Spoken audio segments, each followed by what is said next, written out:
मिरजेतील हिंदू मुस्लिम ऐक्याचे प्रतीक मानल्या जाणाऱ्या मीरासाहेब दर्गा येथे जिल्हाधिकारी अशोक काकडे यांनी भेट देत प्रस्तावित विकास कामांची पाहणी केली।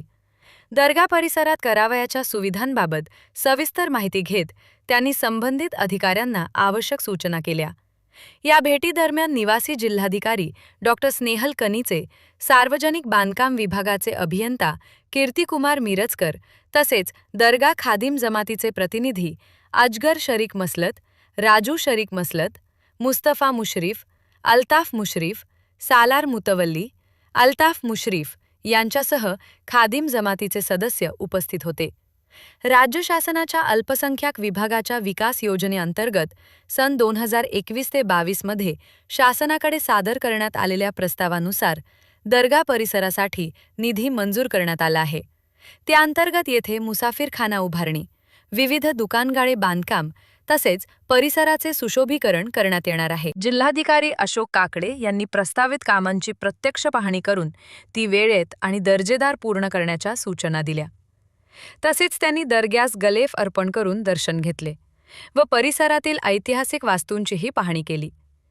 या भेटीमुळे दर्गा परिसरातील विकास कामांना गती मिळण्याची अपेक्षा व्यक्त केली जात आहे।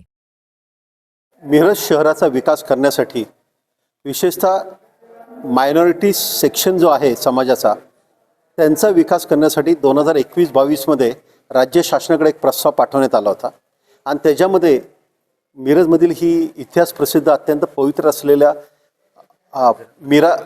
हजरत मीरासाहेब दर्गा यांच्या दर्ग्यामध्ये आपल्याला मुसाफरखाना प्लस शॉपिंग कॉम्प्लेक्स आणि या परिसरामध्ये काही नवीन बांधकामं किंवा काही दुरुस्ती आपण म्हणूयात ते करण्याची ॲक्च्युली ट्रस्टची खूप इच्छा आहे आणि त्याची पाहणी करण्यासाठी मी आज इथे आलेलो आहे।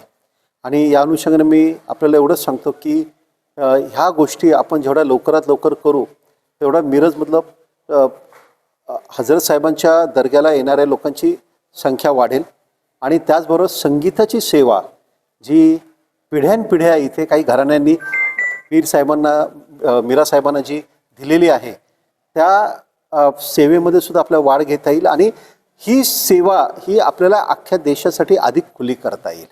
तर त्या दृष्टीतून जे काही विकास पाहिजे ते ट्रस्टींबरोबर आज आम्ही चर्चा करत आहोत आणि त्यानुसार आम्ही तसे प्रस्ताव शासनाकडून पाठवून मान्यता घेण्याचा आम्ही प्रयत्न करू। आम्हाला ट्रस्टीजनी जर का मान्यता दिली तर ती पण आम्ही करू।